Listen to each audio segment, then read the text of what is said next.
एक बार गौतम बुद्ध अपने आश्रम में अपने सभी शिष्यों को शिक्षा दे रहे थे कि दुनिया की सबसे तेज छुरी हमारी जुबान है और दुनिया के सबसे खतरनाक हथियार हमारे शब्द हैं, जो बिना किसी का खून बहाए लोगों को अंदर ही अंदर मार सकते हैं। हमारे शब्द हमारी ताकत हो सकते हैं, लेकिन ये हमारी सबसे बड़ी कमजोरी भी हो सकते हैं। अगर हमें नहीं पता कि कब, कहाँ और क्या और कितना बोलना है, यदि हम सही समय पर सही इरादे के साथ सही शब्दों का प्रयोग करते हैं तो यह हमें एक सफल व्यक्ति बनाता है। लेकिन अगर हम सही समय पर सही इरादे से सही शब्दों का इस्तेमाल नहीं करते तो यह हमारे जीवन को नर्क से बदतर बना सकता है। तो दोस्तों, आज की स्टोरी के माध्यम से मैं आपको बताने वाला हूँ कि चुप रहकर कैसे हम अपने जीवन को बदल सकते हैं। आपको चुप रहने की शक्ति का एहसास इस वीडियो में होने वाला है। वीडियो शुरू करने से पहले कमेंट में नमो बुद्धाय लिखकर वीडियो को लाइक ज़रूर करें। तो चलिए शुरू करते हैं इस कहानी को। जापान में एक बहुत ही प्रसिद्ध बौद्ध भिक्षुक रहा करते थे। उनका नाम रिसाई था। रिसाई अकेले रहते थे। दुनिया के शोर शराबे से दूर जंगल में वो रहते थे और वह बड़े ही ध्यानी और प्रभु भक्ति व्यक्ति थे, इसलिए वह पूरे जापान में बहुत अधिक प्रसिद्ध थे। एक दिन एक राजकुमार रिसाई के पास आया और बोला, हे प्रिय भिक्षु, मैं हमेशा थका हुआ, निराश और परेशान महसूस करता हूँ। मेरा मन बहुत अशांत रहता है। हालांकि मेरे पास सब कुछ है, दौलत, शोहरत, सुख सुविधाएं जो हर व्यक्ति चाहता है या पाने की इच्छा करता है, लेकिन फिर भी मेरे अंदर इतनी अशांति और चिंता क्यों है। रिसाई ने उसकी बात बहुत ही ध्यानपूर्वक सुनी और कुछ सोचने के बाद कहा, तुम इस प्रश्न का उत्तर जानते हो, बस तुमने कभी इस प्रश्न को हल करने की कोशिश नहीं की है। रिसाई ने आगे कहा, मैं एक रिसर्च करना चाहूँगा, क्या तुम मेरा साथ उसमें दोगे? इस रिसर्च के बाद तुम्हारे जीवन में किसी भी तरह की अशांति और चिंता नहीं रहेगी। ये बातें सुनकर राजकुमार बहुत हैरान था। उसने रिसाई से कहा, बताइए मुझे क्या करना होगा? अपने मन की शांति के लिए मैं कुछ भी करने के लिए तैयार हूँ। राजकुमार की इन्हीं बातों को सुनकर भिक्षु ने कहा, तो फिर आप अगले 15 दिन के लिए मेरे आश्रम में रहोगे और एक सामान्य व्यक्ति की तरह अपना जीवन व्यतीत करोगे और इन 15 दिनों में तुम अकेले और चुपचाप रहोगे, जितना हो सके कम बोलोगे। राजकुमार उस भिक्षु की बातें सुनकर सहमत हो गया। पहले दिन राजकुमार को लगा कि उसका मन सामान्य से अधिक अशांत और विचलित है। उसके मन में तरह तरह के विचार आ रहे हैं और वह आम लोगों की तरह जीवन जीने में असहज महसूस कर रहा है। उसे अंदर से बोलने की इच्छा हो रही थी, लेकिन वह चुपचाप रहा।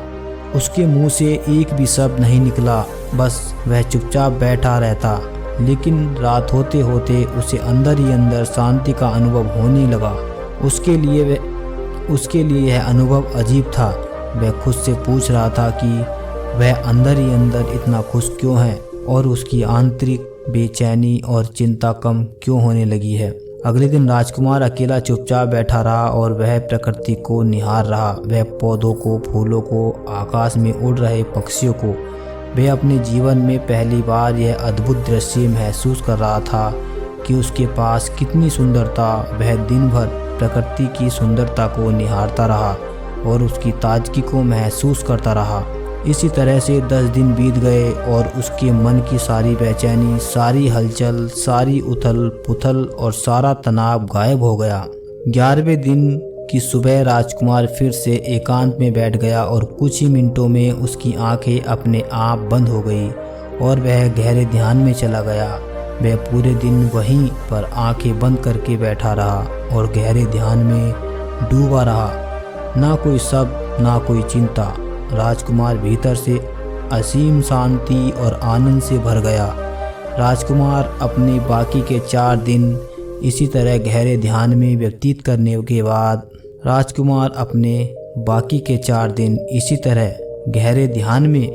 करने के बाद 15 दिन बाद रिसाई के सामने प्रस्तुत हुआ और रिसाई को प्रणाम करके बोला, प्रिय भिक्षु, मुझे उत्तर मिल गया कि मेरे मन में इतनी उथल पुथल और चिंता क्यों थी।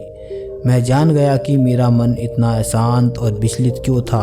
ऋषाई मुस्कुराते हुए पूछते हैं, बताओ क्या उत्तर मिला तुम्हें?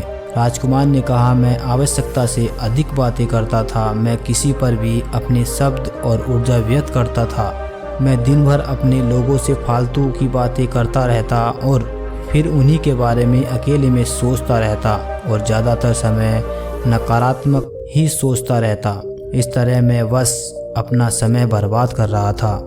ज़्यादा बोलने और नकारात्मक सोचने की वजह से मेरा मन अशांत और बेचैन हो गया था और इसी वजह से मैं किसी भी काम को ठीक से नहीं कर पा रहा था, जिसकी वजह से मैं हर काम में असफल होने लगा और फिर इन्हीं लगातार मिलने वाली असफलताओं की वजह से ही मैं और भी उदास और चिड़चिड़ा हो गया। इन्हीं सभी चीज़ों की वजह से मेरा जीवन नष्ट हो रहा था। लेकिन यहाँ पर बिताए हुए 15 दिन मेरे लिए पूरी तरह से अलग थे। मुझे कुछ अलग ही एहसास यहाँ पर हो रहा था। अब मुझे ऐसा लग रहा है मैं अपना जीवन पूरी तरह से जी रहा हूँ, लेकिन इससे पहले मैं अपना जीवन गलत तरीके से जी रहा था। और मैं यह भी सीखा कि हमें सिर्फ ध्यान करने की ज़रूरत नहीं है, ध्यान अपने आप होता है जब हम शांत और मौन होते हैं। ध्यान के पिछले कुछ दिनों के दौरान मैंने जो पहली चीज़ सीखी वह यह है कि मनुष्य के जीवन के सबसे महत्वपूर्ण घटना स्वयं को जानना है। यह सुनकर ऋषाई ने कहा, सिर्फ तुम ही नहीं, दुनिया में ज़्यादातर लोग ज़रूरत से ज़्यादा बोलते हैं। आज भी लोग ज़्यादातर समय केवल एक दूसरे को नीचा दिखाने के लिए ही बोलते हैं। कुछ लोग न चाहते हुए भी बातें करते हैं और अपना जीवन बर्बाद कर लेते हैं। ऋषाई ने राजकुमार को चुप रहने का महत्व समझाते हुए कहा, एक बार गौतम बुद्ध से उनके शिष्य ने पूछा, प्रिय बुद्ध, आप ज़्यादातर समय चुप क्यों रहते हैं? बुद्ध ने कहा, क्योंकि चुप रहने से व्यक्ति अंदर से अनंत शांति की गहराइयों में होता है। मौन अपने भीतर उतरने की पहली सीढ़ी है। मौन के बिना स्वयं को जानना असंभव है। स्वयं को जानने और समझने का पहला नियम है कि मौन हो जाओ। उतना ही बोलो जितना अत्यंत आवश्यक हो। बेफिजूल की बातें करना छोड़ दो। तुम अचानक पाओगे कि 90% से भी ज़्यादा लोग व्यर्थ ही ज़्यादा बोलकर अपना समय बर्बाद कर रहे हैं। ना बोलने का कोई भी नुकसान नहीं है, लेकिन यदि आप ज़्यादा बोलते हैं तो आप अत्यधिक गलती कर देते हैं। अगर व्यक्ति कम बोलना शुरू कर दे तो दुनिया की 90% मुसीबतें कम हो जाएंगी। झगड़े फसाद कम हो जाएंगे, उपद्रव कम हो जाएंगे, अदालतें कम हो जाएंगी। अगर लोग थोड़ा चुप रहना सीख गए, संसार की बहुत सारी समस्याएं, बहुत सारा उपद्रव सिर्फ बोलने से पैदा होता है। सारी बात मौन सीखने की है। जब तुम नहीं बोलते तब तुम एकांत में अकेले हो गए, भरे बाजार में भीड़ में खड़े हो, नहीं बोलते। हिमालय के शिखर में पहुंच गए। जिसने मौन की कला जान ली वो भीड़ में भी अकेले होने की कला जान लेता है। वो अपने भीतर ही डुबकी लगाने लगता है। एकांत में तो आदमी स्वर्ग में है। दूसरे की उपस्थिति ही बेचैनी पैदा करती है।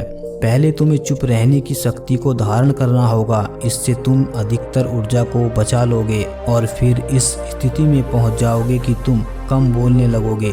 अगर तुम किसी के यहाँ पर जा रहे हो और परेशान हो जाओ तो ऐसे में उचित है कि आंखें बंद कर लो और अपने में खो जाओ। वहाँ से आपको ताजगी महसूस होगी, क्योंकि तुम्हारे अंदर ही जीवन का वो स्रोत छुपा हुआ है, वह किसी दूसरे में नहीं है। इसके बाद राजकुमार उस ऋषाई से पूछते हैं, आखिर कौन हमें अपने अंदर तक लेकर जाएगा? ये बातें सुनकर ऋषाई बुद्ध कहते हैं, तुम्हें स्वयं ही अपने अंदर उतरना होगा और वहीं से परम राज्य जीवन का आनंद ले पाओगे। आनंद का यहीं से जन्म हुआ है। यहीं से तुम मौत में डूब जाओगे। यहीं तुम्हारा सूरज उदय होगा और यहीं से अस्त होगा। इसी प्रकार तुम बार बार डुबकी लगाओ। जब भी तुम डुबकी लगाकर लौटोगे वहाँ से तुम पाओगे कि फिर ताजगी भरे जीवन की नई संपदा मिलेगी। इस नई शक्ति के जन्म होने से तुम्हारी थकान गई, उदासी गई, चिंता गई। जैसे कोई स्नान करके लौटता है तो शरीर शीतल हो जाता है, शांत हो जाता है। ऐसे ही जब कोई भीतर से साफ होकर वापस आता है मौन में स्नान करके लौटता है तो समस्त अस्तित्व, समस्त व्यक्तित्व शांत और मौन हो जाता है, आनंदित हो जाता है। जब तुम आंतरिक मौन की उस पराकाष्ठा पर पहुंच जाओगे तब तुम पाओगे कि बोलने से भी तुम्हारा मौन खंडित नहीं होता, वो बना ही रहता है। उसकी एक अंतर्धारा लगातार तुम्हारे भीतर बनी रहती है। तुम बोलते हो तो तुम शब्द का उपयोग भी करते हो, लेकिन वो तुम्हारे मौन को खंडित नहीं कर पाती। एक बार गहरे मौन में स्थिर हो जाओ, फिर तुम्हारी वाणी में भी मिठास आ जाएगी। तुम्हारा बोलना संगीत पूर्ण होगा, तुम्हारा बोलना सत्य होगा। तुम बोलोगे तो दूसरों पर भी शीतलता छा जाएगी।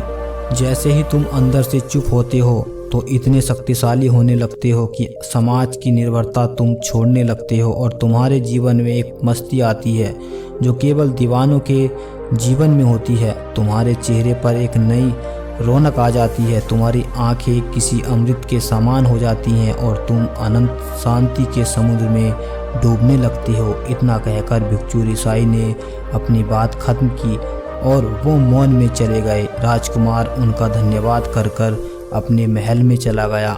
दोस्तों, आपने भी अनुभव किया होगा कि बहुत ज़्यादा बात करने से दिमाग अशांत हो जाता है, जिससे हम अपने दिमाग पर नियंत्रण खो देते हैं और साथ ही अपना ध्यान भी खो देते हैं। जो लोग बहुत ज़्यादा बोलते हैं उनके पास किसी एक काम पर ध्यान केंद्रित करने की काबिलियत नहीं होती। वो अपने किसी भी लक्ष्य पर पूरी तरह से केंद्रित नहीं कर पाते। अगर हमारा दिमाग एक जगह केंद्रित नहीं है तो हम जीवन की सच्चाई नहीं समझ पाते और ना ही मनचाही सफलता कभी हासिल कर पाएंगे।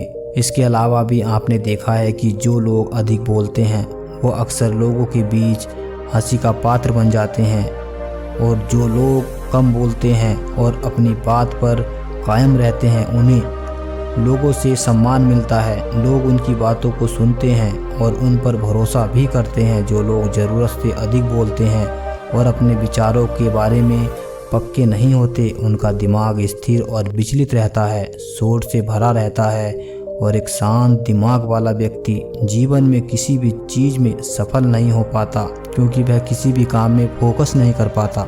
यदि किसी व्यक्ति को यह पता है कि उसे कब, कहाँ और क्या बोलना है तो वह व्यक्ति सच में बहुत बुद्धिमान है। और ऐसा व्यक्ति जहाँ भी जाता है उसका व्यक्तित्व आकर्षण का केंद्र बन जाता है और वह जो कुछ भी करता है उसमें सफलता अवश्य मिलती है। अगर हम किसी महान और सफल व्यक्ति के व्यक्तित्व को गहराई से देखें तो पाएंगे कि वो कम बोलते हैं और कम से कम शब्दों में अपनी बात खत्म कर देते हैं। वो बोलने से पहले और कम से कम शब्दों में अपनी बात खत्म कर देते हैं। वो बोलने से पहले वो चीज़ों और जिसके बारे में उसे बोलना है उनके बारे में गहराई से सोचते हैं। लेकिन जो लोग बहुत ज़्यादा बोलते हैं, बहुत बार झूठ भी बोलते हैं और अपनी बातों से दूसरों के मन और विचारों का कचरा डालते रहते हैं, वह ज़्यादातर समय दूसरों की बुराइयां करते रहते हैं। इसलिए उनके अपने भी उनसे नफरत करने लगते हैं और उनसे बचने की कोशिश करते रहते हैं। हमारे भारतीय उपनिषदों में कहा गया है कि हमारे सब वास्तविक ब्रह्म शक्ति है। मौन से धैर्य आता है, धैर्य से ध्यान और ध्यान से हम अपने जीवन के बारे में जागरूक हो जाते हैं। इसलिए अगर हम ज़्यादा बात करते हैं तो हम मौन खो देते हैं, जो मन की शांति का पहला स्तंभ है। दोस्तों, आज से हम भी चुप रहने का